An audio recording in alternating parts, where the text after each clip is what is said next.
ರಾಜ್ಯ ಕಮಲ ಪಳೆಯದಲ್ಲಿ ತಣ್ಣಗಾಗ್ತಿಲ್ಲ ಬಂಡಾಯದ ಬೇಗುದಿ. ರಾಜ್ಯ ಬಿಜೆಪಿ ಗೊಂದಲಕ್ಕೆ ಬ್ಯಾಕ್ ಟು ಬ್ಯಾಕ್ ಮೀಟಿಂಗ್ ಅನ್ನು ಮಾಡಿದಾಗಿದೆ. ಬಟ್ ಆದರೂ ಕೂಡ ಬಡ ಶಮನಕ್ಕೆ ಮುಂದಾದಂಥ ಉಸ್ತುವಾರಿ ಸಂಘರ್ಷಕ್ಕೆ ಸಾಕಷ್ಟು ಎದುರಾಗ್ತವೆ.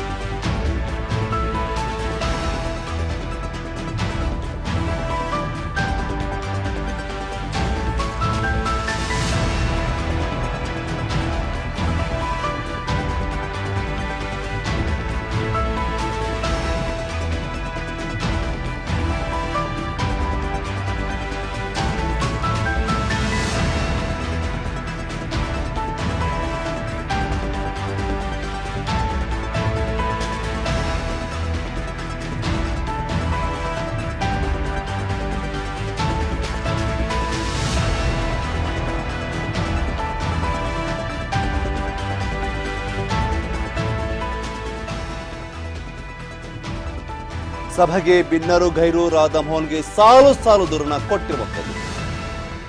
ರಾಜ್ಯ ಕಮಲ ಪಾಳ್ಯದಲ್ಲಿ ತಣ್ಣಗಾಗ್ತಿಲ್ಲ ಬಂಡಾಯದ ಬೇಗುದಿ. ರಾಜ್ಯ ಬಿಜೆಪಿ ಗೊಂದಲಕ್ಕೆ ಬ್ಯಾಕ್ ಟು ಬ್ಯಾಕ್ ಮೀಟಿಂಗ್ ಅನ್ನ ಮಾಡಿರುವಂಥದ್ದು.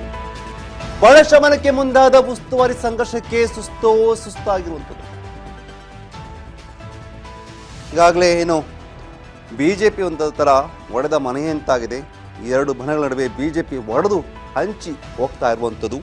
ಹೇಗಾದ್ರೂ ಮಾಡಿ ಈ ಒಂದು ಬಿಜೆಪಿಯ ಬಣ ಬಡಿದಾಟಕ್ಕೆ ಬ್ರೇಕ್ ಹಾಕಬೇಕು ಅಂತ ಹೈಕಮಾಂಡ್ ಶಪಥ ಮಾಡಿಕೊಂಡಿದೆ, ಸಾಕಷ್ಟು ಸಾಹಸವನ್ನು ಮಾಡ್ತದೆ. ಆದರೆ ಹೈಕಮಾಂಡ್ಗೆ ಇದು ಸಾಧ್ಯ ಆಗುತ್ತಾ ಅನ್ನೋ ಪ್ರಶ್ನೆ ಕೂಡ ಇದೆ. ಏಕೆಂದರೆ ನಿನ್ನೆಯಷ್ಟೇ ರಾಜ್ಯ ಬಿಜೆಪಿಯಲ್ಲಿ meeting back to back meeting ಆಗಿದೆ. ಬಟ್ ಈ ಮೀಟಿಂಗ್ನಲ್ಲಿ ಇವರ ದೂರು ದುಮಾನಗಳನ್ನು ಕೇಳಿನೇ ಹೈಕಮಾಂಡ್ ರಾಜ್ಯ ಬಿಜೆಪಿ ಉಸ್ತುವಾರಿಯಾಗಿರುವಂಥ ರಾಧಾಮೋಹನ್ ದಾಸ್ ಸುಸ್ತಾಗ್ಬಿಟ್ಟಿದ್ದಾರಂತೆ. ಇಬ್ಬರನ್ನು ಕೂಡ ಇಬ್ಬರ ಈ ಒಂದು ಬೇಗುದಿಯನ್ನು ಶ್ರಮ ಮಾಡೋದಕ್ಕೆ ಹೋಗಿ ಅವರೇ ಸುಸ್ತಾಗ್ಬಿಟ್ಟಿದ್ದಾರಂತೆ. ಕೇಸರಿ ಪಡೆ ನಡೆಯುತ್ತಿರುವಂತಹ ಆಂತರಿಕ ವಾರ್ಗೆ ತಡೆ ಹಾಕೋದಕ್ಕೆ ಹೈಕಮಾಂಡ್ ಮುಂದಾಗಿದೆ. ಬಿಜೆಪಿಯ ರಾಜ್ಯಾಧ್ಯಕ್ಷ ವಿಜಯೇಂದ್ರ ಹಾಗೂ ಬಸವನಗೌಡ ಪಾಟೀಲ್ ಯತ್ನಾಳ್ ಬಣದಲ್ಲಿ ಶುರುವಾಗಿರುವಂತಹ ಸಮರ ಹೈಕಮಾಂಡ್ಗೆ ತಲೆಬಿಸಿಯಾಗಿ ಕಾಡ್ತಾ ಇರುವಂಥದ್ದು. ಈ ಬಗ್ಗೆ ನೆನ್ನೆ ಅಭಿಪ್ರಾಯವನ್ನು ಸಂಗ್ರಹ ಮಾಡಲು ರಾಧಾಮೋಹನ್ ದಾಸ್ ಬ್ಯಾಂಗ್ಳೂರಿಗೆ ಬಂದಿದ್ದರು. ಅವರಿಗೆ ಇವರ ದೂರುಗಳನ್ನು ಕೇಳಿನೇ ತಲೆನೋವು ಶುರುವಾಗ್ಬಿಟ್ಟಿದೆ. ರಾಜ್ಯ ಕಮಲದಲ್ಲಿ ವಿಜಯೇಂದ್ರ ವರ್ಸಸ್ ಯತ್ನಾಳ್ ಬಣದ ನಡುವೆ ಕದನ ತಾರಕ್ಕೇರಿದೆ. ಇದಕ್ಕೆ ಬ್ರೇಕ್ ಹಾಕೋದಕ್ಕೆ ಹೈಕಮಾಂಡ್ ಕಟ್ಟುನಿಟ್ಟಿನ ಆಜ್ಞೆಯನ್ನು ನೀಡಿರುವಂಥದ್ದು. ಬಟ್ ಯಾವಾಗ ಹೈಕಮಾಂಡ್ ಆರ್ಡರ್ ಪಾಸ್ ಆಗುತ್ತಲೇ ರಾಜ್ಯಕ್ಕೆ ಬಿಜೆಪಿ ಉಸ್ತುವಾರಿ ರಾಧಾಮೋಹನ್ ದಾಸ್ ಅಗ್ರವಾಲ್ ಪಕ್ಷದ ಕಚೇರಿಯಲ್ಲಿ ಬ್ಯಾಕ್ ಟು ಬ್ಯಾಕ್ ಸಭೆಗಳನ್ನು ನಡೆಸಿದ್ದಾರೆ. ಇನ್ನು ಈ ಸಭೆಗೆ ಮುನ್ನ ರಾಜ್ಯಾಧ್ಯಕ್ಷ ವಿಜಯೇಂದ್ರ ಬಣದ ಎಂಪಿ ರೇಣುಕಾಚಾರ್ಯ ಅವರ ನೇತೃತ್ವದಲ್ಲಿ ಮಾಜಿ ಶಾಸಕರು ಸಭೆ ನಡೆಸಿ ಪಕ್ಷ ಕಟ್ಟೋಕೆ ಹಾಲಿ ಶಾಸಕರು, ಸಂಸದರು, ಪರಿಷತ್ ಸದಸ್ಯರು ಮಾತ್ರ ಸಾಲೋದಿಲ್ಲ, ನಮ್ಮ ಸಹಕಾರವೂ ಬೇಕಿದೆ. ಹಾಗಾಗಿ ವಿಜಯೇಂದ್ರ ಅವರನ್ನು ರಾಜ್ಯಾಧ್ಯಕ್ಷನ ಮುಂದುವರಿಸಿ ಯತ್ನಾಳ್ ವಿರುದ್ಧ ಕಠಿಣ ಕ್ರಮ ಕೈಗೊಳ್ಳಬೇಕು ಅಂತ ಬಿಜೆಪಿ ಉಸ್ತುವಾರಿ ರಾಧಾಮೋಹನ್ ದಾಸ್ ಅವರ ಮುಂದೆ ಬೇಡಿಕೆಯನ್ನು ಇಟ್ಟಿದ್ದಾರೆ. ಇದು ಒಂದು ಕಡೆ, ಮತ್ತೊಂದು ಕಡೆ ಯಾವಾಗ ನೀವು ವಿಜಯೇಂದ್ರವನ್ನ ರಾಜ್ಯಾಧ್ಯಕ್ಷ ಸ್ಥಾನ ಕೆಳಗೆ ಇಳಿಸ್ತೀರಾ, ಕೆಳಗೆ ಇಳಿಸೋರು ಕೂಡ ನಮ್ಮ ಹೋರಾಟ ನಡೆಯುತ್ತೆ ಅಂತ ಮತ್ತೊಂದು ಬಣ ಅಂದರೆ ಯತ್ನಾಳ್ ಬಣ ಕೂಡ ಬೇಡಿಕೆಯನ್ನು ಇಟ್ಟಿರುವಂಥದ್ದು. ಸೊ ಎರಡೂ ಬಣಗಳ ತಿಕ್ಕಾಟಕ್ಕೆ ಬಡಿದಾಟಕ್ಕೆ ಉಸ್ತುವಾರಿ ಸಚಿವರಂತ ರಾಧಾಮೋಹನ್ ಅವರಿಗೆ ಸುಸ್ತಾಗ್ಬಿಟ್ಟಿದ್ದಾರಂತೆ. ಯಾಕಪ್ಪ ಬೆಂಗಳೂರಿಗೆ ಬಂದೆ ಬೇಕಿತ್ತ ಅನ್ನೋ ಮಟ್ಟಿಗೆ ಸುಸ್ತಾಗ್ಬಿಟ್ಟಿದ್ದಾರಂತೆ. ಇವರ ಬಣ ಬಡಿದಾಟಕ್ಕೆ ಅವರೇನೆ ತಲೆನೋವು ಶುರುವಾಗ್ಬಿಟ್ಟಿದೆ. ಆ ಮಟ್ಟಿಗೆ ಇವರ ಬಡಿದಾಟ ಜೋರಿದೆ ಅಂತ ಹೇಳ್ತಾರೆ. ವಿರೋಧ ಪಕ್ಷದಲ್ಲಿರುವಂತಹ ಬಿಜೆಪಿ ಸರ್ಕಾರವನ್ನು ತರಾಟೆ ತಗೊಳ್ಬೇಕಾಗುತ್ತೆ. ಇಲ್ಲಿ ನೋಡಿದ್ರೆ ಅವರದ್ದೇ ಒಂದಷ್ಟು ಕಥೆ ನಡೀತಾ ಇರುತ್ತೆ. ಸರ್ಕಾರ ವಿರುದ್ಧ ಹೋರಾಟ ಮಾಡಬೇಕಿರುತ್ತೆ, ಸರ್ಕಾರವನ್ನು ತಪ್ಪು ದಾರಿ ನಡೆದರೆ ಸರ್ಕಾರ ತಿದ್ದಬೇಕಿರುತ್ತೆ. ಅಂತಹ ವಿರೋಧ ಪಕ್ಷದ ಈಗ ಅವರದೇ ಹೋರಾಟಗಳಲ್ಲಿ ಅವರದೇ ತಿಕ್ಕಾಟಗಳಲ್ಲಿ ಮುಳುಗೋಗಿದೆ. ಹೇಗಾದರೂ ಮಾಡಿ ಈ ಒಂದು ತಿಕ್ಕಾಟಕ್ಕೆ ಈ ಒಂದು ಬಡಿದಾಟಕ್ಕೆ ಬ್ರೇಕ್ ಹಾಕಬೇಕು ಅಂತ ಬಂದರೆ ರಾಧಾಮೋಹನ್ ದಾಸ್ ಬಂದರೆ ಬೆಂಗಳೂರಿಗೆ ಅವರೂ ಕೂಡ ತಲೆನೋವು ಶುರುವಾಗ್ಬಿಡುತ್ತೆ ಇವರ ಕಿಚ್ಚಾಟಗಳನ್ನು ನೋಡಿ. ಹಾಗಾಗಿ ಚುನಾವಣೆ ಆಗಬೇಕಾ ಆಗಬಾರ್ದಾ ಏಕೆಂದರೆ ಇನ್ನೇನು ಕೆಲವೇ ದಿನಗಳಲ್ಲಿ ಏನು ಸ್ಥಳೀಯ ಮಟ್ಟದ ಚುನಾವಣೆ ಬರುತ್ತೆ.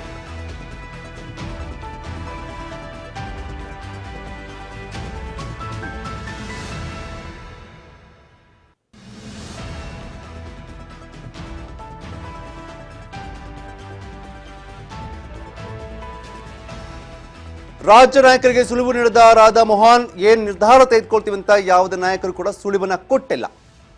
ಯಾಕೆಂದ್ರೆ ರಾಜ್ಯದಲ್ಲಿ ಕಮಲ ಪಡೆದ ತಣ್ಣಗಾಗ್ತಿಲ್ಲ ಬಂಡಾಯದ ಬೇಗುದಿ. ರಾಧಾ ಮೋಹನ್ ದಾಸ್ ಕೂಡ ಬೆಂಗಳೂರಿಗೆ ಬಂದರೂ ಕೂಡ ಈ ಒಂದು ಬೇಗುದಿನ ತಣ್ಣೆ ಮಾಡೋಕ್ಕೆ ಸಾಧ್ಯ ಆಗ್ತಿಲ್ಲ. ಈ ಬಗ್ಗೆ ಮಾತಾಡೋಕ್ಕೆ ನಮ್ಮ ಪ್ರತಿನಿಧಿ ರೇಣುಕಾ ಫೋನ್ ಸಂಪರ್ಕದಲ್ಲಿ ಇದ್ದಾರೆ. ಮಾತಾಡ್ಸೋಣ. ರೇಣುಕಾ, ಒಂದು ರೀತಿಯ ಈ ಬಿಜೆಪಿ ನೋಡ್ತಾ ಇದ್ರೆ ಈ ಒಂದು ಬೇಗುದಿ ತಣ್ಣಗಾಗುತ್ತೆ ಅಂತ ಅನ್ನಿಸ್ತಾ ಇಲ್ಲ. ಯಾಕೆಂತಂದ್ರೆ ಏನು ಉಸ್ತುವಾರಿಯಾಗಿ ಬಂದಂಥ ರಾಧಾ ಮೋಹನ್ ಕೂಡ ತಲೆನೋವು ಕಾಡಿದೆ ಅನ್ನೋ ಮಾತನ್ನ ಹೇಳ್ತಾ ಇದ್ದಾರೆ. ಜೊತೆಗೆ ಏನು ತೀರ್ಮಾನ ತೆಗೆದುಕೊಳ್ತಿದ್ದಾರೆ ಅಥವಾ ಏನೆಲ್ಲ ಅವರಿಗೆ ಅಪ್ಡೇಟ್ಸ್ ಕೊಟ್ಟಿದ್ದಾರೆ ಎರಡು ಬಣಗಳು, ಇದೆಲ್ಲದೂ ಕೂಡ ಇರುವಂಥದ್ದು. ಸೊ ಏನು ಆಗ್ಬೋದು, ಈ ಒಂದು ಬೇಗದಿ ತಣ್ಣಗಾಗುತ್ತಾ ಅಥವಾ ಹೈಕಮಾಂಡ್ ನಿರ್ಧಾರ ಏನು ಆಗಿರಲಿದೆ ಮುಂದೆ ಅಂತ? ಖಂಡಿತವಾಗ್ಲೂ ಯತೀಶ್, ಏನಿದೆ ಈಗ ಪ್ರಸ್ತುತ ರಾಜ್ಯ ಬಿಜೆಪಿಯಲ್ಲಿ ಒಂದು ಬದಲಾವಣೆಗೆ ಸಾಕಷ್ಟು ನಡೀತಾ ಇದೆ.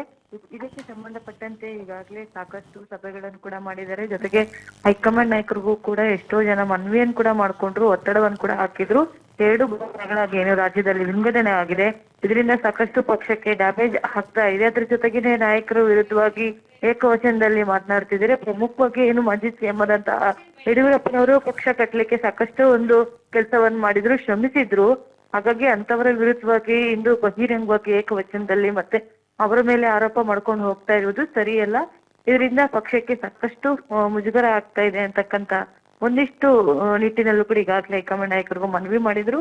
ಅದರ ಹಿನ್ನೆಲೆಯಲ್ಲೂ ಕೂಡ ನಿನ್ನೆ ಏನು ರಾಜ್ಯದಲ್ಲೂ ಕೂಡ ಒಂದು ಸಭೆಯನ್ನು ಕೂಡ ಮಾಡಲಾಗಿತ್ತು. ರಾಜ್ಯ ಬಿಜೆಪಿ ಉಸ್ತುವಾರಿ ಆದಂತಹ ರಾಧಾ ಮೋಹನ್ ದಾಸ್ ಅಗ್ರವಾಲ್ ಅವರ ಒಂದು ನೇತೃತ್ವದಲ್ಲಿ ಕೂಡ ಸರಣಿ ಸಭೆಗಳನ್ನು ಕೂಡ ಸತತ ಮಧ್ಯಾಹ್ನ 3 ಗಂಟೆಗಳಿಂದಲೂ ಕೂಡ ಯೋಜನೆ ಮಾಡಲಾಗಿತ್ತು. ಈ ಒಂದು ಸಭೆಯಲ್ಲೂ ಕೂಡ ಸಾಕಷ್ಟು ಜನರು ಏನು ಪ್ರಸ್ತುತ ರಾಜ್ಯ ಬಿಜೆಪಿಯಲ್ಲಿ ಆಗ್ತಾ ಇರ್ತಕ್ಕಂಥ ಬಣ ಬಡಿದಾಟದ ಬಗ್ಗೆ ಸಾಕಷ್ಟು ಒಂದು ಅಸಮಾಧಾನವನ್ನು ಕೂಡ ವ್ಯಕ್ತಪಡಿಸಿದ್ದಾರೆ ಅಂತ ಹೇಳಿ ಕೂಡ ಈಗಾಗಲೇ ಹೇಳಲಾಗ್ತಾ ಇದೆ. ಜೊತೆಗೆ ಏನು ಅಧ್ಯಕ್ಷರ ಒಂದು ಬದಲಾವಣೆ ಆಗ್ಲೇಬೇಕು ಅಂತ ಹೇಳಿ ಕೂಡ ಈಗಾಗಲೇ ಒಂದಿಷ್ಟು ಬಣ ಕೂಡ ಸಾಕಷ್ಟು ಒಂದು ಒತ್ತಡವನ್ನು ಕೂಡ ಹೇರ್ತಾ ಇರುವಂತದ್ದು.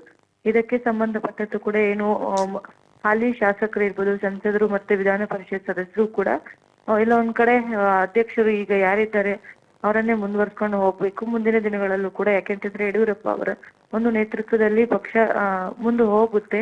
ಅವರ ಒಂದು ನೇತೃತ್ವವನ್ನು ಎಲ್ಲರೂ ಕೂಡ ಒಪ್ಕೊಳ್ತಾರೆ. ಹಾಗಾಗಿ ನಾಯಕತ್ವದ ಒಂದು ಹಿನ್ನೆಲೆಯಲ್ಲಿ ಅವರಿಗೆ ಒಂದು ರಾಜ್ಯಾಧ್ಯಕ್ಷ ಸ್ಥಾನ ಕೊಡ್ಬೇಕು ಅಂತಕ್ಕಂತ ಮನವಿಯನ್ನು ಕೂಡ ಮಾಡಿರುವಂತದ್ದು. ಜೊತೆಗೆ ಜಿಲ್ಲಾಧ್ಯಕ್ಷರು ಒಂದಿಷ್ಟು ಜಿಲ್ಲೆಗಳಿಗೂ ಕೂಡ ಜಿಲ್ಲಾಧ್ಯಕ್ಷರ ನೇಮಕ ಆಗುವ ಒಂದು ಕ್ರಮ ಕೂಡ ಆಗ್ಬೇಕಾಗಿದೆ. ಹಾಗಾಗಿ ಆ ಒಂದು ನಿಟ್ಟಿನಲ್ಲೂ ಕೂಡ ಜಿಲ್ಲಾಧ್ಯಕ್ಷರ ಕ್ರಮವನ್ನು ಕೂಡ ಯಾವ ರೀತಿಯಾಗಿ ಆಯ್ಕೆ ಮಾಡ್ಬೇಕು ಅನ್ನೋದ್ರ ಬಗ್ಗೆ ಕೂಡ ಸಲಹೆಗಳನ್ನು ಕೂಡ ಪಡೆದಿರುವಂತದ್ದು. ಒಟ್ಟಿನಲ್ಲಿ ಏನು ಪಕ್ಷ ಸಂಘಟನೆ ಮತ್ತೆ ಪಕ್ಷ ಬೆಳೆಸಬೇಕು ಅನ್ನೋ ಒಂದು ನಿಟ್ಟಿನಲ್ಲಿ ಮತ್ತೆ ಜಿಲ್ಲಾ ಪಂಚಾಯತ್ ತಾಲೂಕ್ ಪಂಚಾಯತ್ ಚುನಾವಣೆಗೆ ಸಿದ್ಧತೆಗಾಗಿ ನಡೆದಂತಹ ಸಭೆಯಲ್ಲಿ ಪ್ರಮುಖವಾಗಿ ಅಧ್ಯಕ್ಷರ ಬದಲಾವಣೆ ಬಗ್ಗೆ ಕೂಡ ಸಾಕಷ್ಟು ಚರ್ಚೆ ಆಗಿದೆ ಅಂತ ಹೇಳಿ ಕೂಡ ಹೇಳಲಾಗ್ತಾ ಇದೆ. ಇನ್ನು ಇದಕ್ಕೆ ಸಂಬಂಧಪಟ್ಟಂತೆ ಈಗಾಗಲೇ ಉಸ್ತುವಾರಿಯನ್ನಾಗಿ ಶಿವರಾಜ್ ಸಿಂಗ್ ಚೌಹಾಣ್ ಅವರನ್ನು ಕೂಡ ನೇಮಕ ಮಾಡಲಾಗಿದೆ. ಹಾಗಾಗಿ ಮುಂದಿನ ದಿನಗಳಲ್ಲಿ ಅವರು ಕೂಡ ರಾಜ್ಯಕ್ಕೆ ಬರ್ತಾರೆ.